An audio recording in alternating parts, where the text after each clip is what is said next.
Gece yarısı bozkırda, Türk obasının çadırları arasında yalnız bir ateş yanıyor. Genç bir anne, beşiğindeki bebeğine bakarken Tanrıça Umay'a fısıltıyla dua ediyor. Peki kimdir bu Umay? Bir annenin kalbinden çıkan bu dua, yüzyıllar boyunca yankılanacak. Orhun yazıtlarındaki İl Bilge Hatun'dan, savaş meydanlarında kılıç sallayan Tomris Hatun'a kadar uzanacak. O, bazen Umay Ana'nın şefkatli yüzüyle çocukları koruyacak, bazen de Kara Umay'ın tekinsiz yüzüyle korku salacak. Karşınızda Türklerin ana tanrıçası, Umay Ana.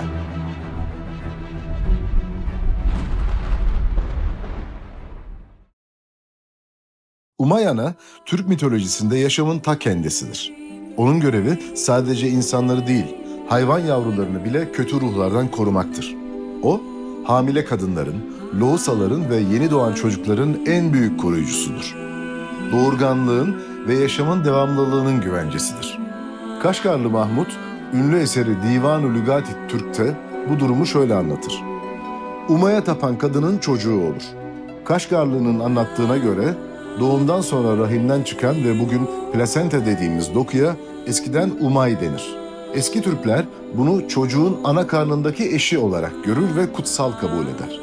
Bir çocuk doğacağı zaman umay, gökyüzündeki süt gölünden bir damla alıp bebeğin dudaklarına sürerdi. İşte tam o anda bebek ilk nefesini, ilk ruhunu yani Kut adı verilen kutsal gücü kazanırdı. Peki bebekler neden sebepsiz yere gülüyor ya da ağlıyordu?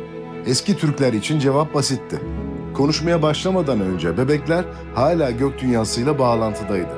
Eğer bir bebek gülümsüyorsa Umay Ana onun yanındaydı. Eğer ağlıyorsa Umay yanından gitmişti. Bu ayrılık çok uzun sürerse çocuk hastalanırdı ve o an şaman yani kam çağrılır, Umay geri davet edilirdi. Ancak Umay sadece çocukların değil, bütün Türk halklarının koruyucusuydu. Güneşin hayat veren ışıklarıyla özdeşleştirildiği için ona sarı kız da denirdi. O bolluğu ve bereketi getirirdi. Hatta toprak ana ifadesinin bile Umay'ın güneş ve bereketle olan bu derin ilişkisinden geldiği düşünülür. Farklı Türk topluluklarında adı değişiyordu. Imay, May-ene, Bay-ana, Pay-ana, Altay Türkleri ana rahmi anlamına gelen Ehin Umay sözcüğünü, ana rahmini temsil ettiğini düşündükleri mağaraların adları olarak kullanıyordu. Kısır kadınlar Umay'a dua etmek için bu mağaraları ziyaret eder ve çocuk sahibi olmayı dilerdi. Rivayete göre kimi zaman bu mağaralarda Umay'ın kendisi bile görünürdü. Bazı destanlarda ise Umay'ın yaratılışın ak anası olarak Kayrakan'a ilham veren o kutsal figürün ta kendisi olduğu söylenir. Umay'ın işlevleri sadece doğurganlık ve bereketle sınırlı değildi. Onun savaşçı ruhu en erken belgelerden biri olan Orhun abidelerindeki Tonyukuk yazıtında açıkça görülür. Yazıtta şu ifadeler geçer. Yarış ovasına 100.000 asker toplandığı haberi geldiğinde beylerin hepsi dönelim, akıllı olmak daha iyidir dedi. Ben Bilge Tonyukuk onlara şöyle dedim. Altın ormanını aşıp geldik, İrtiş ırmağını geçip geldik. Buralara kadar gelenler zorluk hissetmediler. Belki de Tengri, Umay, kutsal yeri, su ruhları bize yardım etti. Neden kaçıyoruz? Düşman çok diye neden korkuyoruz? Azız diye neden yenilelim? Saldıralım. Tonyukuk bu sözlerinin ardından saldırıya geçer ve savaşı kazanır. Yazıttan da anlaşıldığı gibi Umay, savaşçılara güç verir ve zafer kazanmalarına yardımcı olur. Eski Türklerde ruhun ölümsüz olduğuna inanılırdı. Ölüm, ruhun bir kuş gibi sonsuz bir yolculuğa çıkmasıydı. Bu yüzden uçmak ya da uçmağa varmak ifadeleri ölümü ve ataların yanına gitmeyi simgelerdi. Yaşam ve ölümün bu ince çizgisinde Umay da sık sık bir kuş olarak tasvir edilirdi. Bazen beyaz bir kuğu, bazen de gökten süzülen bir turna.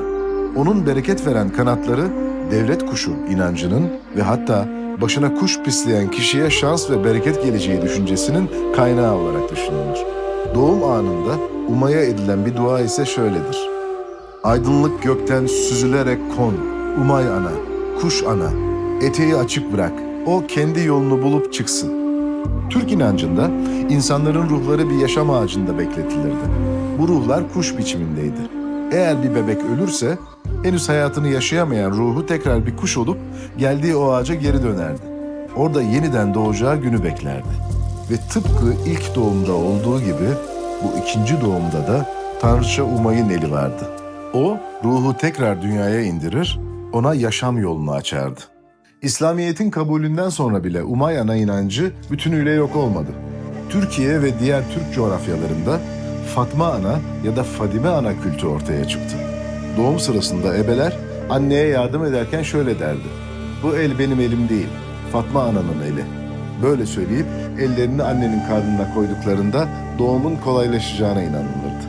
Ayrıca eskiden Fatma Ana otu denilen, bugün Meryem Ana otu olarak da bilinen bitki de bu inançla bağlantılıdır. Yumruk gibi kapalı olan bu ot suya konur, dalları yavaş yavaş açıldıkça kadının rahminin de aynı şekilde açılacağı düşünülür. Aslında benzer dualar İslamiyet öncesinde de Umay Ana'ya ediliyordu. Doğum anında Umay Ana, göbeği kesiyoruz, koru ve güçlendir onu. Bebek beşiğe yatırılırken ise benim kolum değil, Umay Ana'nın kolu olsun, benim yolum değil, Umay Ana'nın yolu olsun denirdi. İşte bu benzerlikler Fatma Ana kültünün aslında Umay Ana inancının İslamiyet'e uyarlanmış bir devamı olduğunu düşündürüyor. Eski Türk toplumunda kadın sadece evin değil, devletin de içindeydi. Türk erkeği eşine evdeş, yani ev arkadaşı derdi. Mal da, evin düzeni de ortaktı. Çocuk büyüten, ocağı yöneten kadın gerektiğinde kocasının atını bile eğerlerdi. Bu anlayış doğrudan Umay Ana inancının bir yansımasıydı. Umay nasıl ailenin ve çocukların koruyucusuysa, kadın da evin umayıydı. Bahsettiğimiz gibi Tonyukuk yazıtlarında Tanrı'dan sonra adı geçen kutsal varlık Umay'dır. Bilge Kağan'ın Bengü taşlarındaki şu sözleri ise dikkat çekicidir. Umay gibi anam hatunun kutu sayesinde kardeşim Kültigin kahraman adını aldı. Bir Kağan'ın annesini Tanrıça Umay ile özdeşleştirmesi, Türklerde kadının ilahi bir güçle eş tutulduğunu açıkça gösterir. Devlet yönetiminde de durum farklı değildir. Hakan ile Hatun birlikte anılır. Emirler Hakan ve Hatun'un buyruğu diye yazılır. Hatun, Kağan'la birlikte elçi kabul eder, kurultaylarda söz sahibi olur. Aynı çağda Bizans'ta kadınlar saray duvarlarının ardındayken Türk kadınları devlet işlerinde aktiftir. Destanlar da kadının kutsallığını ve gücünü yansıtır. Dişi kurttan türeme buna bir örnektir. Oğuz Kağan'ın annesi gökten inen ışıktan doğar. Manas'ın annesi rüyasında kutsal bir kuş görür. Dede Korkut'ta Banu Çiçek ve Burla Hatun gerektiğinde kılıç kuşanıp savaş meydanına atılır. Bu kadınlar sadece eş değil, kahraman yetiştiren, boyuna liderlik eden, gerektiğinde savaşan birer alptir. Tarih sahnesinde de örnekler çoktur. 743'te Göktürklerin bir savaşında Özmiştigi'nin eşi ordusuyla çarpışmaya katılmıştır. Saka kraliçesi Tomris Hatun, Pers kralı Kiros'u mağlup ederek tarihe geçmiştir. Bu, Türk kadınlarının savaşçı kimliğinin sadece efsane değil, gerçek olduğunu gösterir. Üstelik bu statü sadece siyaset ve savaşla sınırlı değildir. Miras hukukunda kızlar da erkekler gibi pay alır. Kadınlar gerektiğinde ava çıkar, sürüleri güder, güreşir, kervan yolculuklarına katılır. Yani kadın, hayatın her alanında erkeğiyle yan yanadır. İşte bu yüzden ana hakkı Tanrı hakkı sözü Türk töresinin en özlü ifadelerinden biridir. Kadın sadece ailede değil, toplumun ve devletin temelinde kutsal kabul edilir. Ve bu kadim geleneğin modern çağdaki en büyük yansıması Mustafa Kemal Atatürk'ün kadınlara seçme ve seçilme hakkı tanımasıdır. Bu karar sadece Atatürk'ün ileri görüşlülüğü değil, Türk kültürünün köklerinden gelen bir mirastır. Kadının böylesine yüksek bir konumu eski Türklerin anaerkil olup olmadığı tartışmalarına bile yol açmıştır. Ama bu başka bir videonun konusu. Şimdi gelin Umay'ın karanlık yüzüne, Kara Umay'a dönelim. Umay mutlak anlamda iyi değildir. Doğa gibi. Hem aydınlık hem karanlık yüzü vardır. Nasıl Ülgen'le Erlik çatışıyorsa Umay da gerektiğinde farklı bir yüzünü gösterir. Lohusalık döneminde kurallar çiğnendiğinde evin kirli tutulması, bebeğin yanında kötü söz söylenmesi, somurtkan olunması gibi. Umay öfkelenir ve Kara Umay'a dönüşür. Artık koruyucu değildir. Çocukların canını alır, hastalık getirir. Bazı topluluklarda bu yüzden ölüm meleği olarak kabul edilir. Altay halklarında eğer bir çocuk hastalanırsa şaman devreye girer. Kara Umay'ı kandırması için bezden ya da kilden sahte bir bebek yapılır. Beşiğe konur. Ardından peşindeki kara umayla birlikte bir tahta parçası üzerinde nehre bırakılır.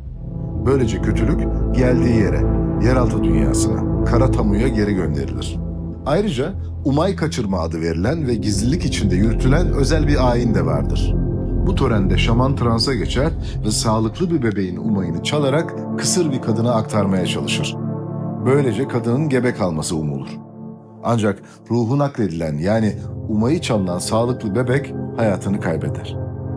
Albastı, al ruhu, umacı, Türk mitolojisinde bu adlarla bilinen varlıklar aslında umayın karanlık suretinden türemiş sayılır. Al karısının betimlemesi korkunçtur. Uzun dağınık sarı saçlı, uzun tırnaklı, göğüsleri sarkmış çirkin bir kadın olarak düşünülür. Lohusa'yı ve bebeği yalnız yakalarsa üstüne çöker, nefesini keser. Onun şerrinden korunmak için türlü yöntemler geliştirilmiştir. Lohusa ve bebek 40 gün boyunca asla yalnız bırakılmaz. Odaya ayna asılır çünkü al karısı kendi çirkinliğini görüp kaçar. Yastığın altına demir makas veya bıçak konur. Zira demir kötücül ruhları uzaklaştırır. Ama bütün bunlar yetmezse ocaklı denilen özel kişiler çağrılır. Onlar al karısı ile konuşabilir. Hatta onu yakalayıp iğne batırarak etkisiz hale getirebilir. Binlerce yıl öteden gelen Umay Ana'nın hikayesi Türk toplumunda kadının yerine ve değerine dair bize çok şey anlatıyor. Bir zamanlar bozkırın karanlığında bebeğini Umay'a emanet eden anne ile bugünün modern annesi arasında aslında görünmez bir bağ var. Bu bağ, kadının hayat verici gücüne ve toplumun temel direği olduğuna inanan kadim kültürümüzdür. Bu kültür bir nehir gibi yatağını değiştirse de kaynağını asla unutmaz. Umay da bu kaynağın en güçlü sembolüdür. O, modern Türk kimliğinin köklerinde yatan, kadına, doğaya ve yaşama saygı duyan eşitlikçi bir mirasın hatırlatıcısıdır. Peki sizce biz bugün Umay Ana'nın mirasına gerçekten sahip çıkıyor muyuz? Bu konu hakkındaki düşüncelerinizi ve Umay Ana ile ilgili bildiğiniz başka anlatıları lütfen yorumlarda bizimle paylaşın ki Umay'ın adı unutulmasın. Videoyu beğenmeyi ve abone olmayı unutmayın. Bir sonraki videoda görüşmek üzere, hoşça kalın.